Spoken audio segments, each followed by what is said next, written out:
The WNBA Gambling Podcast on the Sports Gambling Podcast Network is brought to you by Bird Dog Shorts. Dominate the summer with an amazing pair of shorts and a free Yeti Style tumbler when you order over at birddogs.com/pool. That is birddogs.com/pool.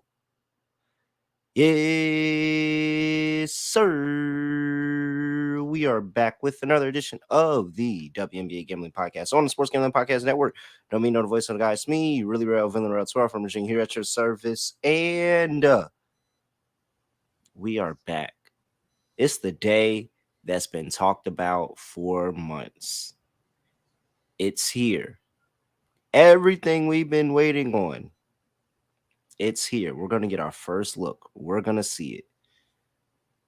Super team versus super team. 1 versus 2. I wouldn't say David versus Goliath, but, you know, the champs are the champs, so they ain't champs no more. New York Liberty versus the Las Vegas Aces tonight. We're going to break it all down. Got my guy Scott, Studio Reichel. Scott, what's going on? And nothing much. I know last episode I ended up splitting, so it could have been better, could have been worse. Hit the lock, though. But, I thought you were initially going to talk about something else because you were building up to something extremely important. And instead of talking about the actual matchup between the Liberty and the Aces, I thought you were going to talk about having overnight WNBA lines, but you went in a different direction. Well, I mean, I just wasn't used to having it. I didn't realize that it was something that, could even be talked about. But, I mean, we're here. You see what happens when you give it to us early. We're here. We're ready to go. We're locked in. We're ready to get down on the early part of the line. And the thing is, I don't even think the mixed game went final when the lines were out. So they can put the lines out when the games are still going on. They have that ability. They just choose not to. Yeah. No respect. So maybe it's because we have, a potential WNBA finals matchup here. And that's why they got it to us early. But it might just be because there's nothing on besides baseball. So they finally realize, well, we got to start making money in the WNBA again. Yeah. And, people like to watch good hoops and not go to baseball bets that are probably rigged and, never go the way that they're supposed to go. But what other sports are there right now? I mean, I know Team USA is taking on Saints. I forgot the name of the country, but they're like minus 20,000 favorites in the game tonight. So yeah, there's not really many sports going on. So it's nice to get some basketball back, especially with early lines. And yeah, of course, you got a matchup between what should be, keyword should, be the WNBA finals, especially now with Brianna Jones being out for the year. But we'll see what happens. Should be fun. According to the spread, though, which we'll talk about later, they might think that one team is significantly better than the other one. Oh, very much so. And we're definitely going to absolutely talk about that later. But for now, let's focus on the other games. And we're going to dive really quickly into it. Here we have the Indiana Fever going to play the Phoenix Mercury in Phoenix. Indiana opened up as a 3-point favorite. Some shops, they are getting up to 3.5 already. That's why we got to drop this show early. The line is moving some places to 3.5. I still see a flat 3 around there. Shop for your best line. 161.5 is the total. Injury report here for these two teams, and I'm looking at for the Indiana Fever. Nothing to report. Looks like everybody's going to be a go. And the Phoenix Mercury wish they could say nothing to report, but however, they have questionable tags on Sophie Cunningham, Shea Petty, Megan Gustafson, and it still looks like Skylar Diggins-Smith has not walked into the building, so maybe the coach was not the problem. Well, I mean, I was going to say, do you want to make a case? Because on one hand, the Fever make a favorites. Case for what? Make a case. I was going to say, what? do you want to make a case for the Mercury here because the Fever are favorites, or no, because this Mercury team is the worst team in the league? I faded them last time out, and it was close for a half. Then the Wings blew it open in the second half. I think that line was like we still cashed the first half. That's the crazy thing. Yeah. We still cashed the first half. Cashed everything, and the under got there because Phoenix couldn't score. So we got everything right. Yeah, very much so. We got everything that game. There needs to be something that has not been talked about yet, which I feel like should be discussed, but I got to bring it up because Phoenix right now is kind of screwed, and they're not a good team until Diggin Smith potentially comes back. How early is it to have conversations about tanking for Caitlin Clark? How soon is how soon can we have these conversations? Like Phoenix looking around, Diggin Smith, maybe they don't bring her back this year. Griner has been a bit injured. I know she's back, but still, Tarazi's in her 40s. When do we start talking about Phoenix and other teams potentially just pulling the plug and trying to get Clark? Season, but I wanted to at least discuss it because we just had Wembanyama. We had the NHL draft tonight, which was Bedard, another phenom that teams were tanking for. Are we going to get tanking in the WNBA? Because I feel like replacing Tarazi or bringing in Clark as an understudy to Tarazi is like a hell of a combo.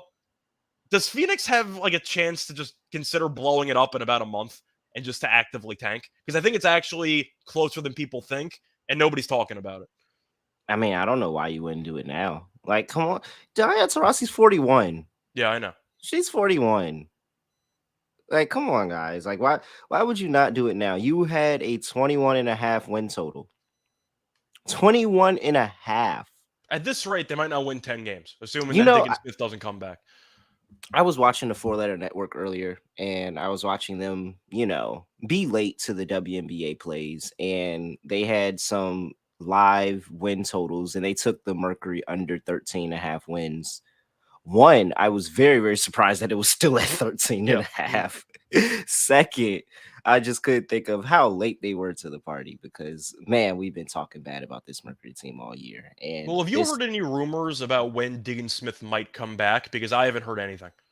So, I mean, everything's speculation. It's been people that saying that now the coach is gone, she's going to walk in the building the next day.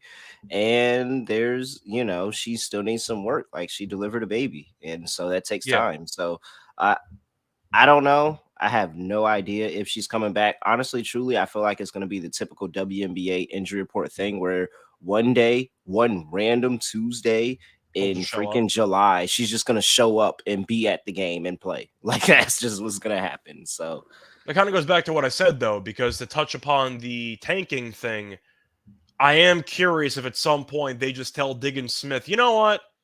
You can take another 3 weeks off. Take the rest of the year off. Take as much Make time sure as the you baby's need, good. Make sure the baby's good. Make sure the baby's fine. Don't even. You have a babysitter. You can figure that thing out. Work it all out. But I just wanted to bring it up because Phoenix is really in that territory. They're really just in that territory where at this point, what do they have? 2 wins this year? Yeah, 2-11. They're a mess. I mean, at some point you got to realize that there are future plans that are, I'd say, prioritized over trying to win 11 games this season to miss the playoffs. It's too early. It's something I want to keep an eye out for because I do think at some point the Mercury will be tanking at the end of the year. All right, so clearly we were both on Fever -3 here. I have super easy play there. At least Indiana looks like a basketball team. Yeah, I know. All right, and it's just the injury. Like, not to mention they're not a good roster already, but you have a not good roster that's completely injured, and you lost like a good portion of your depth. And we don't even know. Teddy's not bad either, and she's been injured a lot. I know. It's brutal. It's brutal. Before we get to the total, gotta talk to you about Bird Dog shorts. Bird Dogs are here. Stretch khaki shorts. They're designed for a slim fit. Wow, that was a tongue twister. Slim fit for the summer, and truly give you that glorious sculpted leg look that you are looking for. Anti-stink, anti-sweat, nice fabric that keeps you cool all day long. The swim trunks are great and amazing, and you can do everything athletically, whether you're going to games, whether you're going hiking, whether you're doing whatever, you can do that in your Bird Dog. So this is what we have for you. Go to birddogs.com/pool, enter promo code POOL, POOL, and you will get a free Yeti style tumbler with your purchase of shorts. Go to birddogs.com/pool for a free Yeti style tumbler. We promise you won't want to take your Bird Dogs off. All right, total sitting here at 161.5. And I mean, this has to balloon up, right? Like, we're getting the best of the number right now. It has to balloon up to what, 163, 164. Like, these defenses have been terrible recently.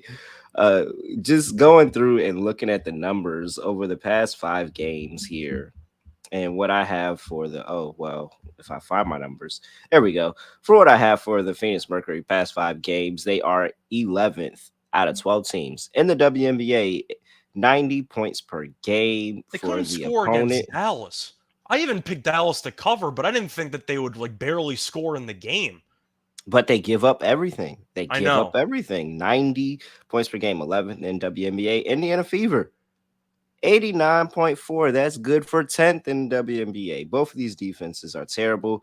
However, as Scott alluded to, last 5 games offensively, Fever are 4th in the W and 86.8 points per game. The Mercury dead last at 71 points per game. There is no other way I'm looking in this game than I can't take. Of course, I'm going to take the over just because these defenses are terrible, but I can't trust the Mercury. We can't trust the Mercury at all. We don't trust the Mercury. That's literally what we've the highlight of this show over the course of this entire year. If you take the 3 things that we've been right about and it's constantly been right about over the entire year, you have the Seattle Storm, you have Alyssa Thomas assists, and you have the Mercury being freaking terrible. Like, they're just bad. So it's Indiana Fever team total over. Like, that's clear cut the play here. Indiana Yeah, team and total over. even if you want to look at the recent performances by the Fever, they are 5-9. But you look at the offensive numbers here. They scored 80 against Vegas. That's not bad. Scored 88 against Vegas. That's pretty good. Scored 80 against the Storm. The game was pretty lopsided, so that's Uh-huh. still a decent showing there.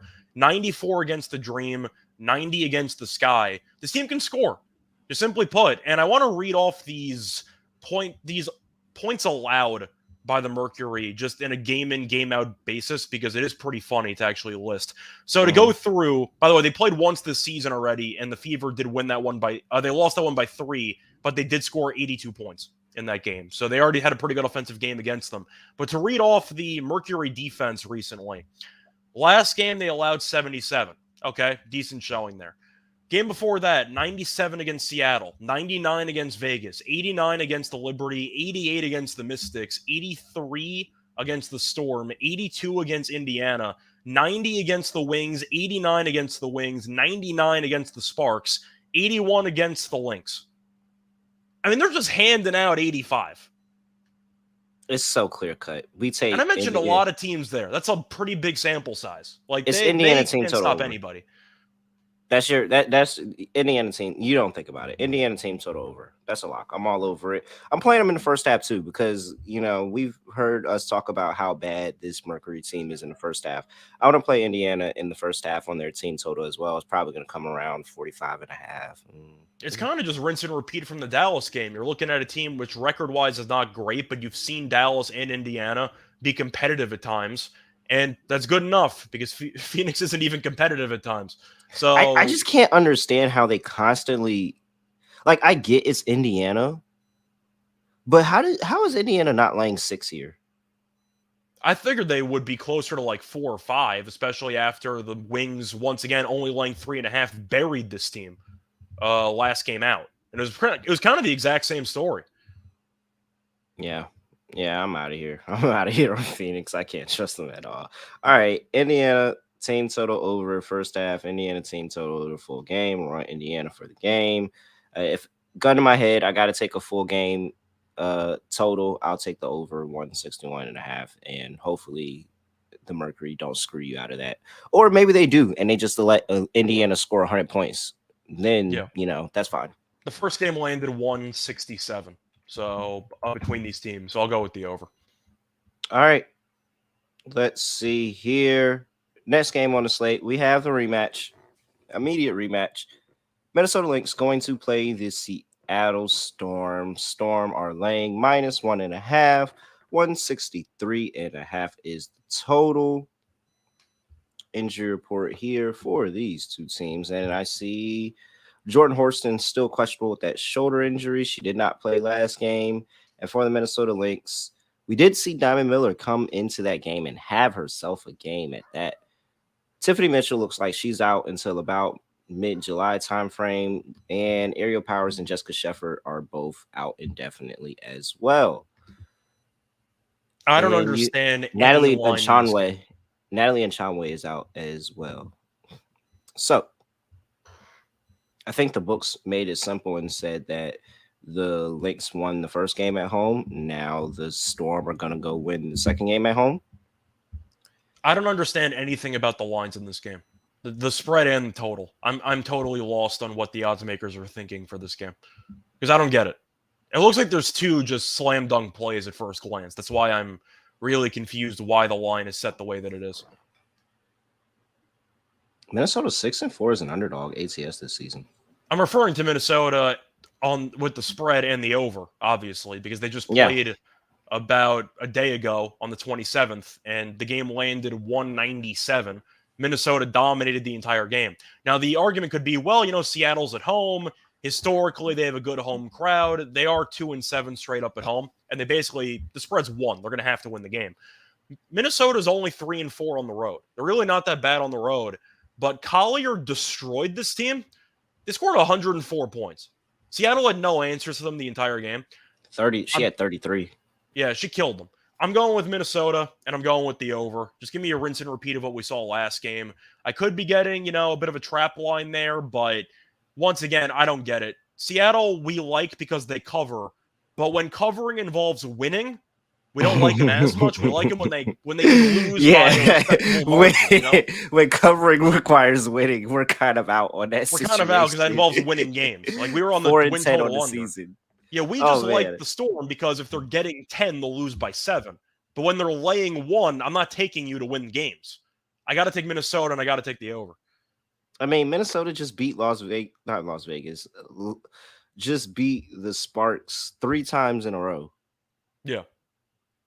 And How do I not take the over in general, by the way? Seattle scored 93 points and Jewel Lloyd went 4 for 18. They scored 93 points and Jewel Lloyd made 4 shots. How am I not taking an over? Yeah. But are we on the same page here? Because maybe you could explain the line to me. I don't get it.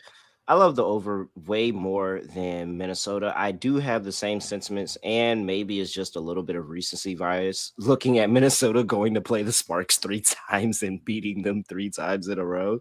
It just feels like, all right, maybe Minnesota is in this same lane that the Storm were in, where, hey, you put a bad team against them, they'll do all right. Put a good team against them. What? Minnesota was what? -3 last game? So you're telling me Seattle's home court is worth 4 points? Like Minnesota covered. I think it's close. I don't understand. I understand why the line is what it is. You're saying that they're going to win the game, and you just didn't want to make it a pick. Or if they did make it a pick, somebody came and hammered it enough and threw it all on Seattle already. I just don't agree with those sentiments. I think Minnesota should be at the least adjustments 2 in aren't this going to be game. quick enough. Yeah, Jewel Lloyd is going to have a better game. Is that going to be enough? I'm not certain, especially if Nafisa Collier is going to walk in at 30-plus points. All right. You found here something funny, by the way. You know that Lynx and Seattle game, each quarter had at least 43 points. There were two separate quarters. It was an NBA game. Wait, what? It was an NBA game. There were 2 separate quarters with 54-plus points. It's literally an NBA game with 2 less minutes. Less minutes in each quarter. All right. That's pretty simple and easy. We'll talk about some player props in a second. And we'll throw in some player props from the other game too. We didn't throw in any player props there. But before we do that, gotta talk to you about Underdog Fantasy, because you're gonna take those player props and you're gonna play them in Underdog and go out there. Matter of fact, let me see. Underdog's normally quick to the market too. So let's see if we can go ahead and get this Underdog play going for a Thursday in the WNBA. Okay, we got some options here. We ain't talked about that game yet. We're not gonna go there. Jewel's bouncing back. I don't care what nobody says. Jewel's bouncing back at home. So I'm taking. I feel like I jinx Jewel every time. Every time I recommend a player prop, she goes like 3 for 20. All right, well, nothing I can do about it. But I got to take Nafisa Collier over 20.5. After watching her do 33, they're not making an adjustment to hold her. They weren't even close. The Yeah. entire I gotta look up the points in the paint because I know Collier went absolutely crazy, but I gotta look it up just for comparison. Minnesota outscored Seattle 54-32 in the paint. That's not changing. All right. So we got those two. Let's see here. Leah Boston, 15 and a half points. Are we still rolling with the Leah Boston train here? Oh, so we're going back to the Fever game. Yeah, sure. Yeah. I'm Let's just because we didn't hit the player props there. Let's just hit player props now as I make Yeah, this that's fine. underdog lineup and try to get us paid. Yeah, I'm in. Let's see. We're taking here. the team 15 total over, so if they're gonna go over, you're expecting I the mean, but I'm trying to decide between Leah Boston and Lisa Smith. yeah. Lisa Smith is at 14 and a half. I feel confident. And Kelsey Mitchell should go off too. I Why don't we just feel like Boston's a lot more consistent than Smith. Smith has good games, but she also has some duds.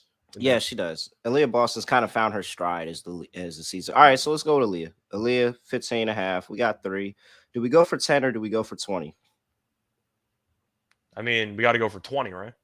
All right, we're going for 20. I mean, We're swinging. Right now we're on the over for both of these games, so we can just really just load up on points here. We got Kayla McBride, 12 and a half points. Diamond Miller had a really good showing coming back from that ankle injury, 11 and a half points.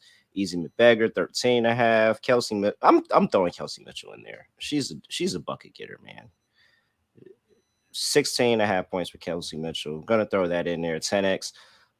Can we buy any stock into any of these Mercury players? Brittney Griner, 18 and a half, 6.5 rebounds. Diana Taurasi, 13 and a half points. We even got Seg Sutton here at 10 and a half. I mean, Tarazi's low, but she has not been good, and she's battled some injuries. I can't trust the Mercury. They scored, what, 62 against Dallas? I can't do it. Can you? It feels like I think I could maybe Brittney Griner. Griner's the only one I'd be tempted by because she's been good this year. Yeah, Tarazi's been kind of a mess. Coming back from that injury. Has she? Let's see what she looks like. Yeah, I think she's been okay. I think she had 20 points the other night. All right, we might have to go with Griner. Pretty sure she had 20 points the other night. Yeah, she did. 20 against Dallas. What was that? When did she originally go down with that injury in that game against Seattle? Yeah, so came back that first game after Seattle when she went down, 11 points in 20 minutes. Now that next game after a couple of days off, she had 20 in 29. Yeah, we go Brittney Griner over 18. Somebody's got to score. All right, boom. That's a 20xer. Go in there, throw in $20. That's a $400 payout right there. And we're on all points. Nafisa Collier, Jewel Lloyd, Kelsey Mitchell, Leah Boston, Brittney Griner. That's how you get it done over at UnderdogFantasy.com. Use promo code SGPN for 100% deposit bonus up to $100. That is UnderdogFantasy.com. Promo code SGPN. All right. Place that. Make sure that I'm good there so I can go ahead and cash that next episode and tout. Oh, man. I mean, I guess it's time, Scott.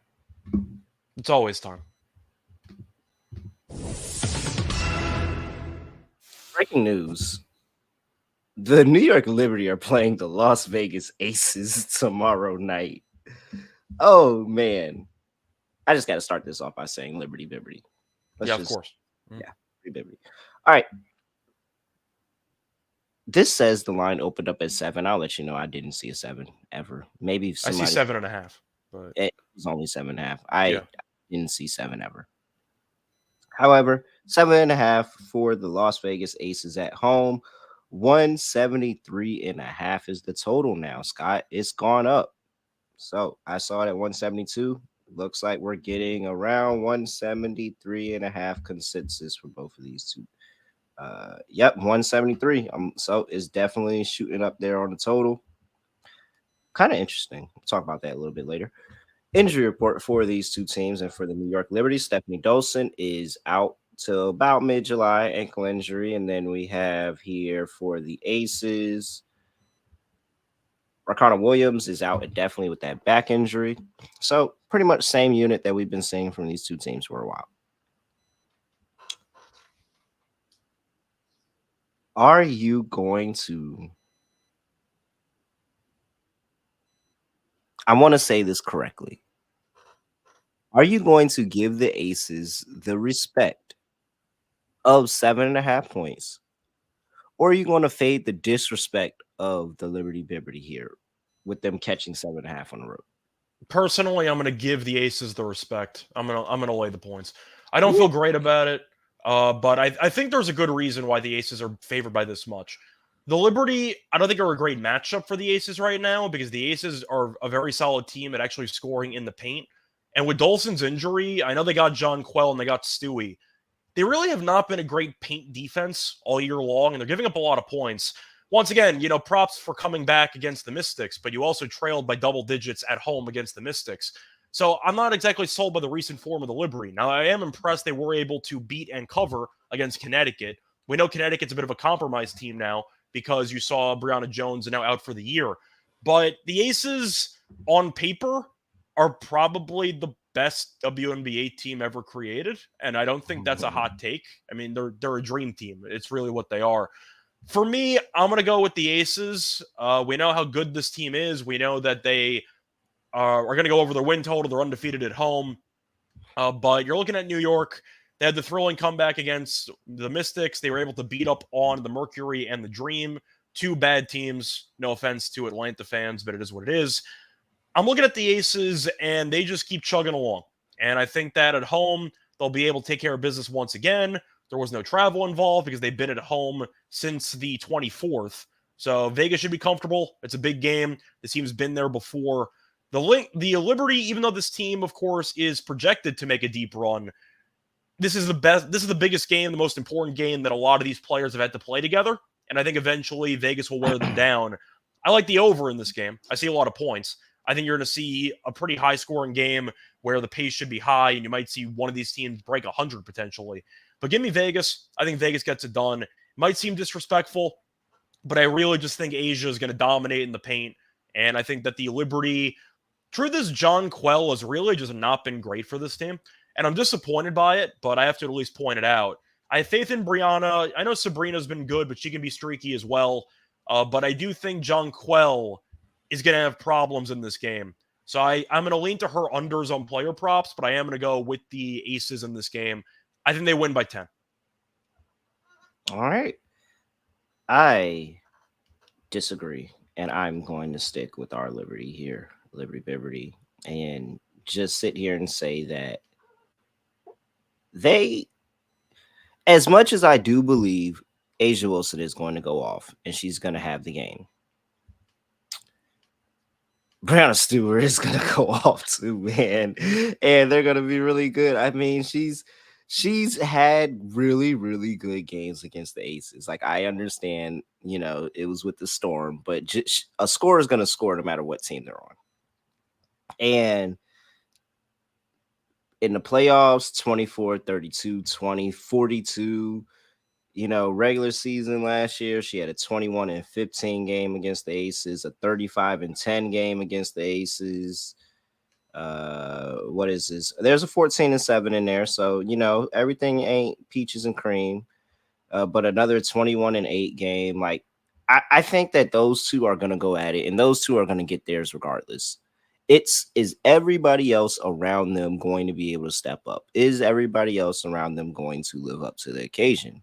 And that's where I'm kind of backing Jacquel Jones here to have a good one. Just kind of get some revenge. It's a revenge game for her in the WNBA finals last year. But look at, I went and I did some deep diving here, Scott.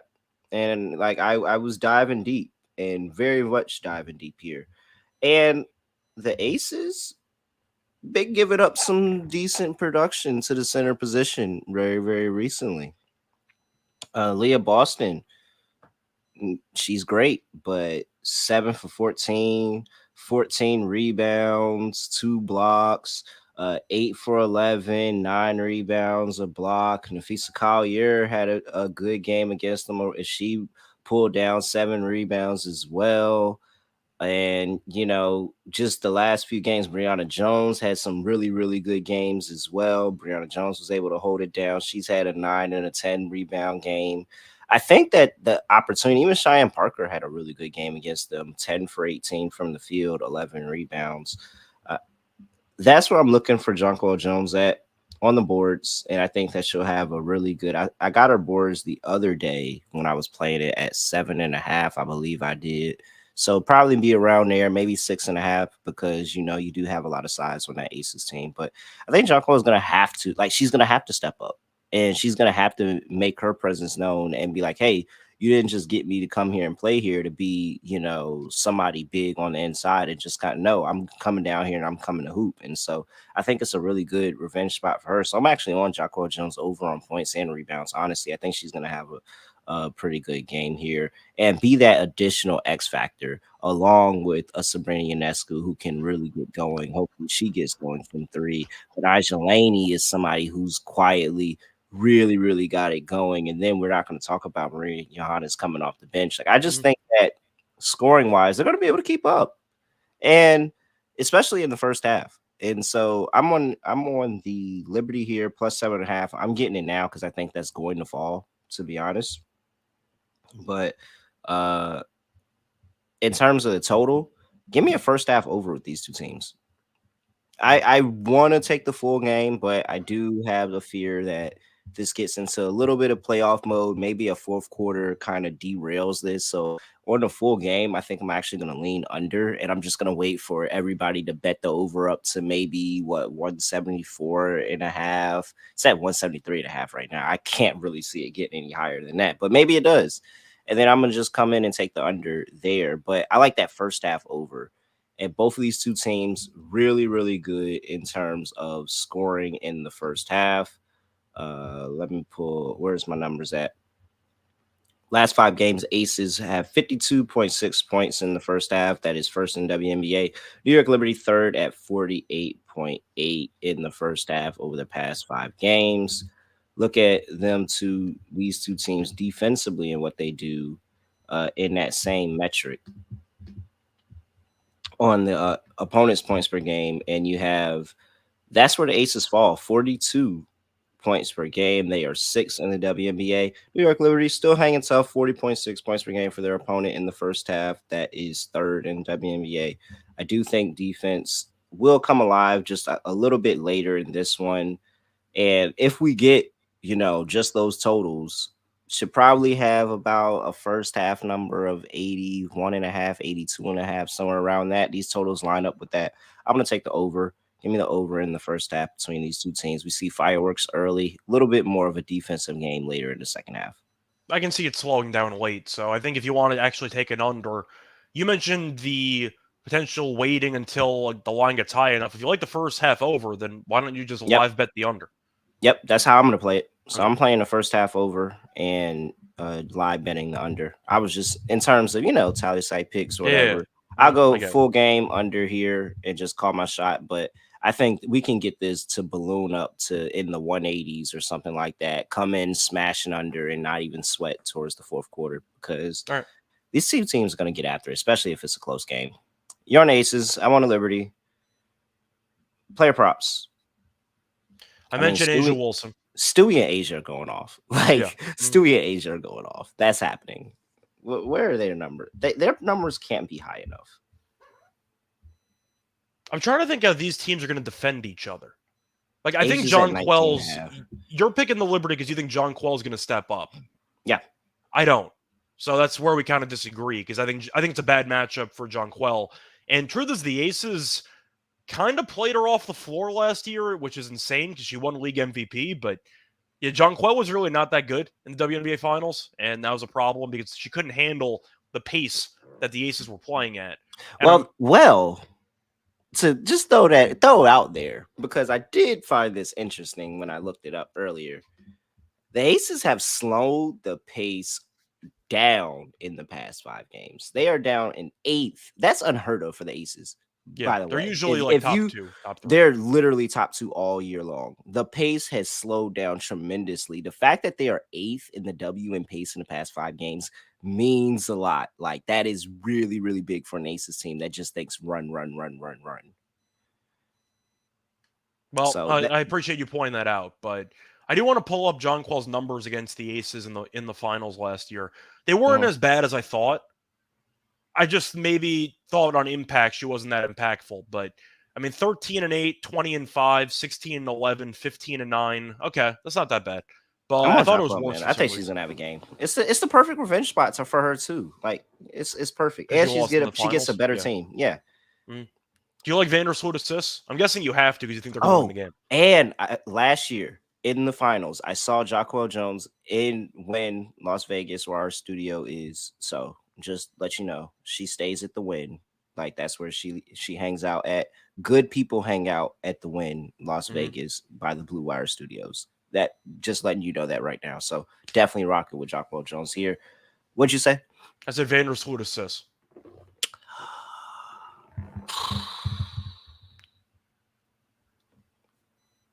I would take a first. Like okay, so She's been cooking. That's why I'm asking. She's been yeah, really good at facilitator. I some outlets let you do like a first half on player props. Not gonna Really? say them because yeah, there is. I'll tell Okay. you off air because there's a conflict here. But some outlets do allow you to do first half on player props. And if I can get a first half line on her assist, I'm 100% to play it. But it's that second half that really is gonna. I Yeah. just think that it's gonna be an adjustment, and that's where they're gonna kind of take Courtney Vandersloot out of the game in the second half, and then that's where it's going to rely on a Stewie and a Jonquil Jones that kind of just isolate and get their own shot rather than more of the team style playing that they played over the course of the game. So I don't really know about Courtney Vandersloot's assist here in this one. I don't have a good feeling about it, but I do have a good feeling about Chelsea Gray because I think Chelsea Gray is going to have a game. Mm-hmm. All-star starter this year. She said that I'm taking it. Last year you hold me. This year I'm taking it, and she's been having a great season thus far. Her points prop is at 13.5 for this one. I think she can be, if you like, especially if you like the aces that you're talking about, the aces are going to have an X factor that does really well for them. I think Chelsea Gray can be that person here, and we're getting her at an extreme discount compared to Jackie Young, who is a walk-in 20 piece, so I'm not mad at a Jackie Young over 19.5. Kelsey Plum, who's been up and down, 17.5. I kind of actually would lean to the under on Jackie Young there, I'd but rather take the threes for Plum instead of the points. I mean not Young, but Plum. Yes, Yeah. yes. I would take a threes look over that as well. But she's been kind of brutal there too sometimes. I don't know. I haven't been the biggest fan of Jackie Young recently. But here's what I wanted to point out. 25 points per game last game for 25 points for Chelsea Gray last game. 13, 11, 17, 8, 19, 12, 14, 17. She's hanging out around there around that number. Like she's there at that 13 number. So if it again, same thing as I was talking about Brown and Jones, like if I have a pretty nice floor with Chelsea Gray, I feel comfortable with 13.5 because I just think that's a conservative number and she can easily go over. She can go over this in the first half. Like, and she always comes up big for them in big games. Like she comes up big for them in big games. So I can see a really big game from Chelsea Gray here. I'm gonna be backing her as well. Let's see. Anything else here tickle your fancy? I really want to take an under on Kelsey Plum. I'm not going to do it, but I want to. I don't see much else. I mean, do you want to go for like a Candace Parker prop or something, or no? I feel like her contributions never show up on the stat sheet. No, like I was considering steals or something, but I don't even know if they have a market for that. Maybe they do on Underdog, but I'm not totally sure. But maybe like steals or blocks for Candace. It just seems like nobody's offering her props because they all have the same thought of like her contribution to the team never shows up on the stat sheet, so we're just not going to offer props for her. Yeah, I'm thinking maybe Candace assists if it's low enough. Let's talk about the last piece of the puzzle here before we wrap up. Serenity Ionescu over 17.5, plus 100, under minus 130. Her threes are probably going to be at 2.5. Probably she was brutal against Connecticut, but it didn't matter. They won anyway. That was the craziest part. They managed to beat Connecticut, and Ionescu only had 6 points. Yeah, she's had less than 9 points in 2 of the last 3 games. She bounced back. I think I'm going to lean under, but then again, I'm picking the Aces to win. So since I'm picking the Aces to win by a decent margin, I need some players on the Liberty to not show up. So I'm going to lean to the under, and I'm going to lean to the under on Jonquil as well. I'm assuming you're on the over because you like the Liberty to win the game. But I got to take some stands if I'm picking the Aces to win by margin. I'll take a stand with you and ask you. I'll lean to the under. I mean, she's had some good games against the Aces. She's had some really good games against the Aces, but she's had a dud in there too. Three games against the Aces last season. She had 31, 13, and 10. She had 27, 3, and 5, and then she had 9, 3, and 6. Give me an over. I'll take it. Give me an over. I assumed you were going to take the over, so that doesn't surprise me. Let's go. Lock and dog time. Let's finish things up right. For my lock.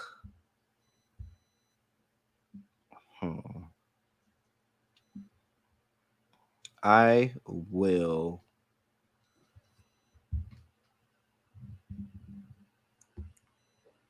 I'm curious. I feel we agree on some similar. Yeah, we do. I just got to figure. I'm just trying to figure out how I want to play it. Okay. I don't have a line for it now. It's probably going to be like 83.5. Just give me Indiana Fever team total over. Yeah, that's what I thought you were going to do. I can't see myself not playing that bet. Like I can't, as soon as it goes live, I can't see myself not playing that bet. Like that's literally what I'm waiting for. Even if the Mercury somehow, some way, find a way to rally, have that game 2 with the new head coach, and they rally for the new head coach, get a win, I can't see it doesn't be like a 97 to 90 type win for them if they somehow do win this game. The Fever are going to score regardless. So I'll take an Indiana Fever team total over. We'll confirm that tomorrow, what exactly that number is, but that'll be my lock. For my dog,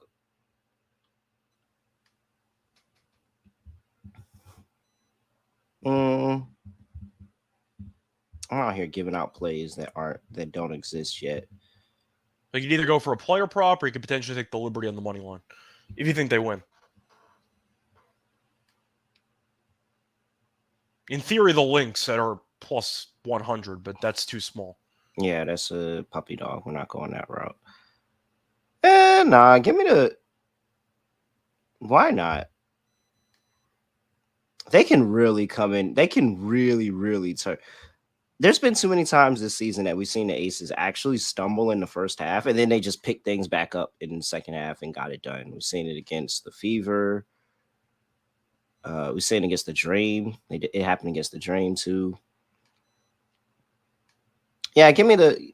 I don't have a line for it. I'm gonna play it when it drops. Give me the New York Liberty in the first half money line. Okay. Let's just say they live up to everything. This game lives up to exactly what it is. They win the first half by 1, and I cash this. Yeah, so I'm going to stick with it with what isn't broken. My lock was going to be the team total, but you know what? I'll just go with the actual money line instead. Give me the Fever on the money line at around minus 145. Simply put, the Fever, they're not the greatest at covering when they're laying points, but I have to fade the Mercury as much as possible. Fired their coach. They responded by scoring 62 points against one of the worst defenses in the league. I want nothing to do with Phoenix, so give me the Fever on the money line. I'm not going to blame the Fever for losing back-to-back games to the Aces. That's just not their fault. And they were competitive the second time around. So give me the Fever on the money line at minus 145 as my lock. And for my dog, unfortunately, I don't have alt lines available, so I'm going to have to try to pick something, I guess. I was going to take something involving the Lynx, potentially like minus 4.5 or some alternative line, but I don't see it. So instead, I'm going to go with a same game parlay. I'm going to go with the Lynx on the money line, parlayed with the over 163.5, and that pays out a plus 281. 281 to get exactly what happened last game. Yeah. With about 30 points of cushion for the over-under. Yeah, I like it. All right. Anything else for people, Scott, before we get up out of here? Not really. Looking forward to the games. Should be fun. Besides that, though, I'm hoping that the Liberty win, but once again, I'm skeptical, and we'll back later in the week. All right. He's at Right Show Radio. I'm at really real __. Make sure you catch us when we go live on YouTube, youtube.com/NBA Gambling Podcast is where we're streaming all the WNBA Gambling Podcast episodes this season. And make sure you leave a review wherever you get your podcast at WNBA Gambling Podcast. We have our own feed, WNBA Gambling Podcast. Make sure you drop a review. We need those. We're going to have a little contest going on here. But other than that, I have nothing else to say, nothing else to do, no other way of ending the show. Just going to end it like this. Liberty Bibberty. We're out of here.